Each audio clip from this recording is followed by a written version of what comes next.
ሁለት ስም አንድ ሀገር ኢራን ፐርሺያ ፐርሺያ ኢራን ፐርሺያ አልጠፋችም ስሟን ቀየረች እንጂ ከ1000 ዓመት በላይ ታሪክ ያላት ሀገር ለምን ስሟን መቀየር አስፈለጋት? ለምንስ ኢራን ተባለች? በዛሬ ምሽት ዳሰሳችን ኢራንን ከታሪክ ከፖለቲካና ከማህበራዊ ኑሮ አንጻር እንዳስሳታለን። ፈንድሻችሁን ቆንጠር አድርጋችሁ ሰብስክራይብ በማድረግ የደወል ምልክቷን ተጭነው ይከታተሉን።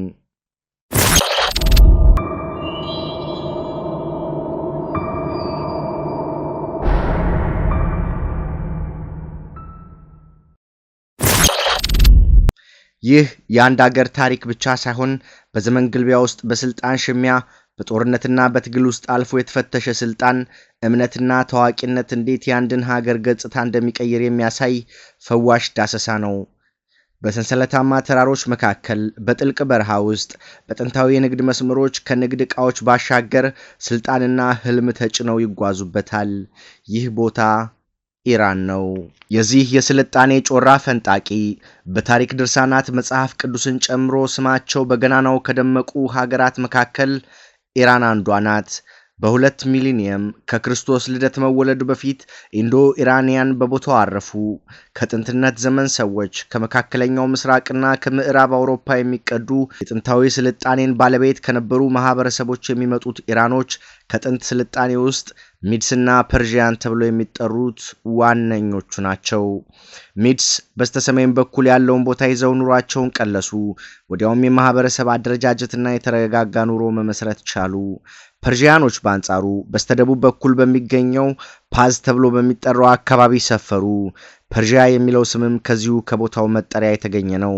ይህ ቦታ የለማና በአንጻራዊም ስትራቴጂካዊ ነው ተብሎ ቢታሰብም ነገር ግን ያን ያክል አቅም ያላቸውና ኃያል ተደርገው አይታሰቡም ነበር።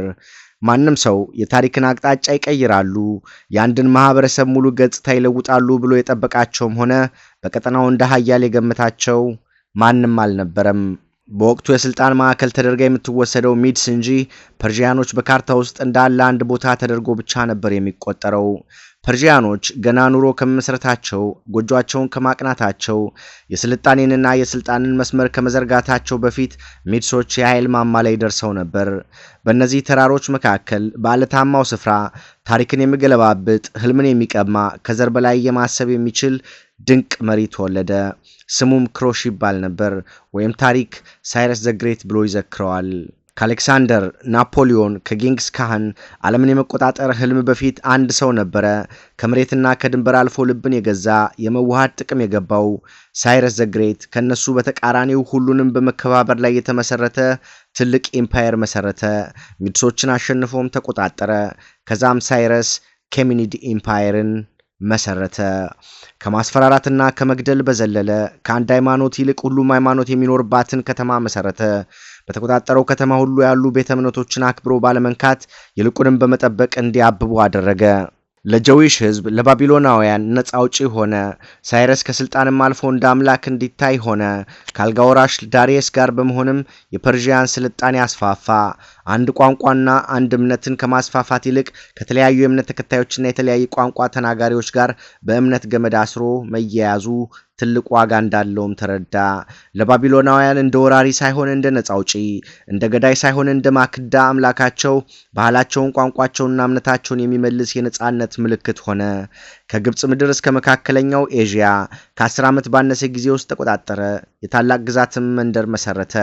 ከ1000 ኪሎ ሜትር በላይ ሀገሮችን የሚያቋርጥ የንግድ መስመር፣ እንደ መብረቅ የሚወነጨፉ መልእክት አድራሾች፣ እንደ ፀሐይ የሚያበሩ ግብጽና ባቢሎን ብሎም ፐርሺያን አደመቀ።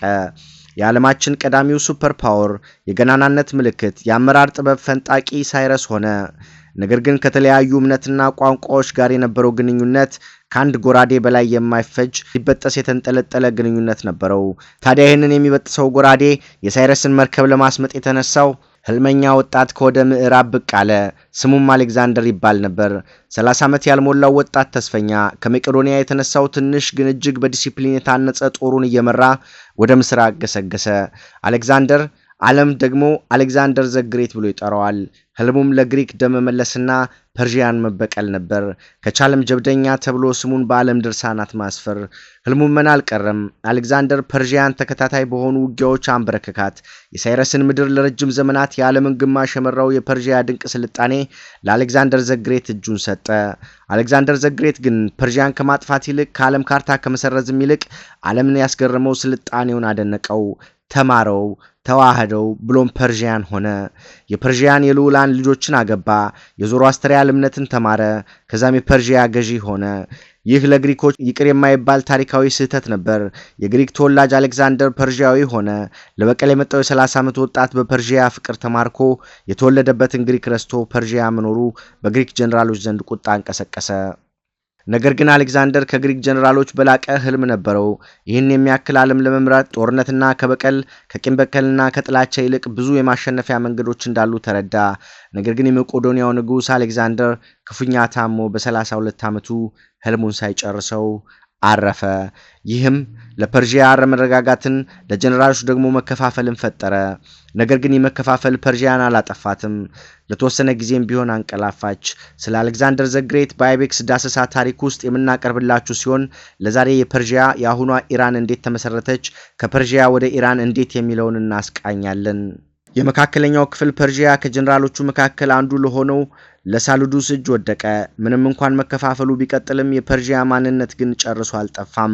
ባህላቸውና ወጋቸውን ጠብቀው በቆዩ በጥንታዊ ነገስታት ማንነት የታነጸ ባህልና ወጉን የጠበቀ የፐርሺያ ጥበብ ወደ ነገስታቱ ገብቶ የፐርሺያን ህልም ዳግም ቀሰቀሰው። አሌክዛንደር ሲሞት ግዛቶቹ በሙሉ እንደ ብርጭቆ ቢደቁም ከደቀቀው ውስጥ ተጠርጎና ተወልውሎ የተቀመጠው የፐርሺያ ህልም ግን አልደቀቀም። የፐርሺያ ህልም ከተጠነሰሰበት ከጥንት ቦታው ከመሰረቱ የአኬሜኒዲስ ዝርያ ብለው የሚያስቡት የዞሮአስትሪያ እምነት ተከታዮች የጥንታዊ ፐርሺያ ባለቤቶች በአሁራ ማዝዳ ማንነታቸውን ማሳየትና ማሳደግ ብሎም ግዛታቸውን መስርተው የፐርሺያን ጥንታዊ ስልጣኔ ዳግም መለሱት። ፐርሺያም ዳግም አበበች። ነገር ግን የስልጣን ዘላለማዊ የለውምና በሰባተኛው ክፍለ ዘመን አዲስ ኃይል ከፐርሺያ ምድር ፈለቀ። እነሱም እንደ እንግዳ ሳይሆን አገሪቱን ጠቅልሎ ለመግዛት የአረብ ወታደር መስርተው የሳናይድ አመራሮችን አሸንፈው የዞሮአስትሪያ እምነትን ገፍተው የእስልምና እምነትን አስፋፉ። የሀገሪቱን ቋንቋ አስወግደው አረብኛ ቋንቋ ተናጋሪም አደረጓት። በዚህ አገዛዝ ዘመናቸው በካህን የሞንጎል መሪ በፐርሺያ የታሪክ አስመላሾች በአረቦችና በአጠቃላይ በቀጠናው የቦታ ቅርምጡ ተስፋፋ። በዚህ ጊዜ ነበር የኢራን ሙስሊሞች አመራሮች የፐርሺያ ማንነት ያላቸው ከዞሮአስትሪያ ወደ እስልምና የተመለሱ በመሆናቸው የፐርሺያና የሌላውን አረብ እስልምና መለየት ፈለጉ። በዚህ ጊዜ በ16ኛው ክፍለ ዘመን በሳፋቪድስ ወደ እስልምና የመጡት ፐርሺያኖች እምነታቸው ላይ የዞሮአስትሪያል ባህል የሆነውን ኖሩዝ ጥንታዊ ፐርሺያ ዘመን መለወጫንና የያልዳናይት የተባሉ ነገሮችን አካተቱ። በዚህም መሰረት 90% የሚሆነው የኢራን ሙስሊም የሺያ ሙስሊም ሲሆኑ አብዛኛው ዓለም ሙስሊም ደግሞ የሱኒ እምነት ተከታይ ነው። የሳፋቪድስ ዳይናስቲ የፐርሺያን ምድር ሲቆጣጠር ከስልጣን የዘለለ ህልም ነበረው። የፐርሺያን ምድር በአንድ ባንዲራ ስር በአንድ የሱኒ እምነት ስር ማኖር፣ ታላቅ ግዛትን መመስረት። ይህ ለፐርሺያ አዲስ የታሪክ ምዕራፍ ነው። ፐርሺያኖች ከገጽታ አጥፍተው በምትኩ የአረብና የፐርሺያ ውህደት ያለበት በሳይንስ፣ በባህል፣ በሕክምና፣ በፖለቲካውም ሆነ በአጠቃላይ ቀን ተቀን ውለው በሙሉ የሺያ እስልምና እምነት ፍልስፍና ላይ የተመሰረተ ያኗኗር ዘይን ቀረጹ። በዚህም ኢራን የሚለው ስም ከውስጥ መምጣት ጀመረ። አሪያንም ከሚለው ወይም የኤሪያኖች ምድር ከሚለው ስም የመነጨ ነው። ይህ ቀላል ትርጉም ያለው አካሄድ አይደለም። ፐርሺያኖች ከግሪክ ከፈለቁ ፋርሶች የመጡ ሲሆን ኤሪያኖች ደግሞ ከዛው ምድር የመጡ የራሳቸው አስተዳደር የነበራቸው ዓለም ሁሉ ፐርሺያ ብሎ በሚጠራት ምድር ውስጥ የነበሩ እጅግ የተዋቀረ አስተዳደር የነበራቸውና የሳፋቪድስ ዳይናስቲ ብለው ራሳቸውን የሰየሙ ነበሩ። በዚህም መሰረት ኢራን የሚለው የሀገሪቱ መጠሪያ ወደ መሆን ተቃረበ። በመጀመሪያ የተወሰደው እርምጃ ለሁሉም ሀገራት በደብዳቤ ማሳወቅ ሲሆን በመቀጠል የኢራን የወቅቱ መሪ የነበረው ራዛ ሻህ ፓህላቪ ለሁሉም የዓለም ሀገራት በመልእክተኛው በኩል አሳወቀ። ከዚህ በኋላ ከታሪካዊ ማንነታችን ከሚዛመደው ከባህላችን ከክብራችንና ከአሪያን ማንነታችን ጋር የሚሄደውን ኢራንን እንጂ የቅኝ ገዢዎች የሚጠሩንን ፐርሺያን አንፈልግም አለ። በዚህም በ1935 ፐርሺያ ኢራን ሆነች። በታሪኩ መጀመሪያችን ላይ እዚሁ ቦታ ላይ ኢንዶ ኢራናውያን አረፉ ማለታችንን ያስታውሳሉ ብለን እንገምታለን። ስለዚህ ይህ ኢራን የሚለው መጠሪያ ከመሬት ተነስተው የሰየሙት ሳይሆን በነበረው ማንነታቸው ላይ ባላቸው የኢኮኖሚ የዘመናዊነትና የስልጣኔ ጉጉት ጋር አዛምደው ኤሪያኖች ምድርን መገንባት ነበር። በጊዜው በጣም ብዙ የተማሩና በፐርሺያ ማንነት የመጡ በፐርሺያ ጥቅል ባህል የተገመዱ አንዳንድ ነዋሪዎች አጎመጎሙ፣ ነገር ግን አላስቆሙም። ኢራን ሆነች። በዜና በጋዜጦች በመጽሐፍት ሁሉ ተካተተ። በእነዚህ ፊውዳላውያን ስትመራ የኖረችው ኢራን ታዲያ በ1979 እንደ አውሮፓውያን አቆጣጠር በአያቶላ አልሃሚኒ የተመራው መፈንቅለ መንግስት መንበረ ስልጣኑን ተቆጣጠረ። የፊውዳል ስርዓቱ ተገርስሶ የኢራን ሪፐብሊክ ተመሰረተ። ምዕራባውያን ሻይዝም ጠንክሮና በጣም ተጽዕኖ ፈጣሪ ሆኖ መጣ። በባህል አገላለጽ ላይ ፐርሺያ በኦፊሻል ስም ኢራን ተብላ እንድትጠራ ታወጀ። በዘመን ሽግግር ውስጥ ሁለት ስም አንድ ሀገር ፐርሺያ ኢራን የውበት የስነ ግጥም የጥበብና የስልጣኔ ፈርቀዳጅ በሰፊ ውስብስብ ታሪክ በተዋበ ማንነት ዘመን የተሻገረች ሀገር በትንሽ ቃላት ውስጥ በተሰነገ ስም ማን ነበርን ማነን ዓለምስ እንዴት ይወቀን የኢራን ታሪክ ቅኔ ነው። ከምዕራባውያን ጋር ባላት ትግል ከእስራኤል ጋር ስላላት ጸብ አጠቃላይ የዘመን ሽግግርና ከሌላው የአረብ ዓለም ጋር ስላላት ግንኙነት በቀጣይ የኢራን ዳሰሳ ይዘን የምንመለስ ይሆናል። የዛሬውን በዚሁ አበቃው። ሰላም ለዓለም። ይህ አይቤክስ ዳሰሳ ነው። አብራችሁን ስለነበራችሁ ከልብ እናመሰግናለን። ላይክና ሰብስክራይብ በማድረግ የቻናላችን ቤተሰብ ትሆኑ ዘንድ በአክብሮት እንጠይቃለን። መልካም ጊዜ